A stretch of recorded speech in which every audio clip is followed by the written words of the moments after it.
नमस्कार dear student, आज मैं आपके लिए लाई हूँ हिमालय पर्वत श्रृंखला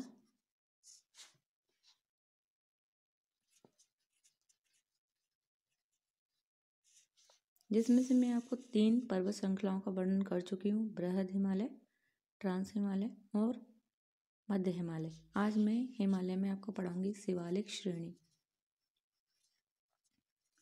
शिवालिक श्रेणी शिवालिक श्रेणी के अंतर्गत आप जानेंगे कि हिमालय की सबसे बाहरी एवं दक्षिणी श्रृंखला है।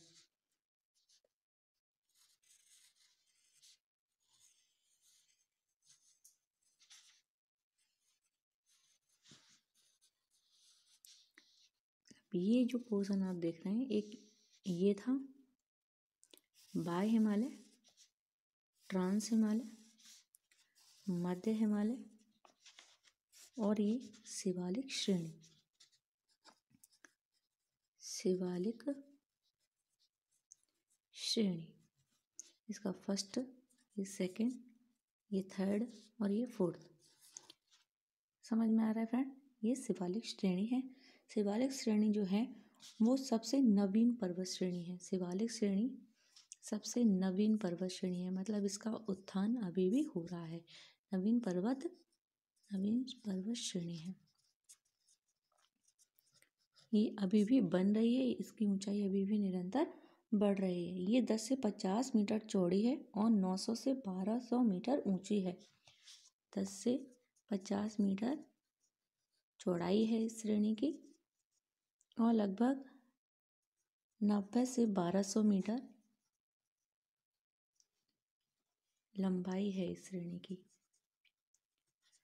लंबाई में बात करें तो ये पश्चिम से पूर्व की ओर 90 से 1200 मीटर लंबी है और चौड़ाई की बात करें तो ये उत्तर से दक्षिण की ओर 10 से 50 मीटर चौड़ी है। अन्य दो श्रेणियों के विपरीत यह खंडित रूप में मिलती है, मतलब ये इकट्ठी नहीं है, इसके टुकड़े हैं, खंडित रूप में मिलती है। शिवालिक और लघु हिमालय के मध्य कई घाटियां हैं। इसके अंतर्गत कई घाटियां हैं, जैसे काठमांडू घाटी नेपाल, काठमांडू घाटी नेपाल। इसके अलावा यहाँ पर दून और द्वार मिलते हैं। पश्चिम में इन्हें दून कहते हैं और पूर्व में इन्हें द्वार कहते हैं। ये जो काठमांडू घाटियाँ हैं, जैसे जैसे हम पूर्व की तरफ बढ़ेंगे तो इन्हें द्वार कहेंगे और जैसे जैसे हम पश्चिम की तरफ जाएंगे तो इन्हें दून कहेंगे। जैसे हरिद्वार, ये काठमांडू की घाटी में ही पड़ता है। हरिद्वार आपने सबने सुना होगा, एक तीर्थ स्थल है।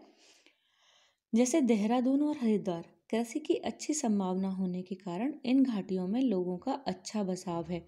शिवालिक के निचले भाग को तराई कहते हैं। यहाँ नीचे की तरफ जाएंगे तो इसे ये भाग तराई कहलाएगा। जैसा कि मैंने आपको बताया था कि हिमालय से निकलने वाली जो नदियाँ हैं वो अपनी जब युवा अवस्था में होती हैं तो बहुत सारा अवसाद जमा करती हैं और ये अवसाद लगभग 8 से 10 किलोमीटर होता है और इसे हम भाबर कहते हैं। और यहाँ कई नदियाँ लुप्त हो जाती हैं। फिर जब ये नदियाँ, इनका वेग कम होता है, ये मैदानी भागों में प्रवेश करती हैं तो इनका वेग कम हो जाता है और ये अपने साथ जो अवसाद लेकर आई होती हैं उन्हें अपने साथ बहाकर आगे की ओर नहीं ले जा पाती, तो इन अवसादों को जमा करती रहती हैं, जिन्हें हम बांगर पुराने अवसाद को कहते हैं और खादर नवीन अवसाद को कहते हैं। और जब ये पूरी तरह से नदियाँ बिल्कुल बहुत कम इनमें वेग रह जाता है, बिल्कुल मैदानों में जब ये प्रवेश कर जाती हैं तब ये अपने अवसादों को जमा कर देती हैं और बंगाल की खाड़ी में गिरकर डेल्टा का निर्माण करती हैं। पश्चिम बंगाल का सुंदरवन डेल्टा आपने सुना होगा, ये तराई प्रदेश के अंतर्गत ही आता है। हिमालय की जो आकृति है वो धनुषाकार है, मतलब आप देख रहे हैं कि ये इस तरह से है, धनुषाकार है, धनुष के आकार की है और अधिकतम इसमें अक्षांशीय मोड़ मिलते हैं, तीखे मोड़ मिलते हैं।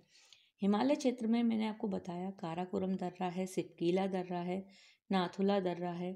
काराकोरम सबसे ऊंचा दर्रा है। शिवालिक श्रेणी में ही काराकोरम काराकोरम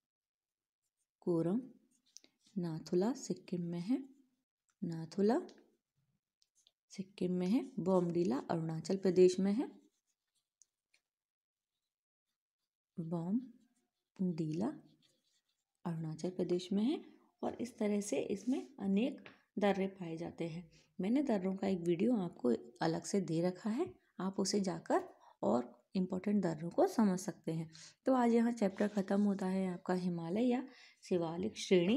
इसी श्रेणी के अंतर्गत कुमायूं हिमालय, दिक हिमालय, पांगसाउ दर्रा, यांगप, तुजू दर्रा, ये सब दर्रे आते हैं। देखिए मैं आपको इन दर्रों का एक छोटा सा कैप्चर दिखा देती हूँ।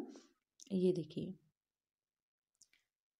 मैप में आप इन दर्रों को भरिए, एक ब्लैंक मैप ले लीजिए और खुद से इन दर्रों को भरिए, जिससे आपको पता पड़ जाएगा और आपकी प्रैक्टिस भी हो जाएगी।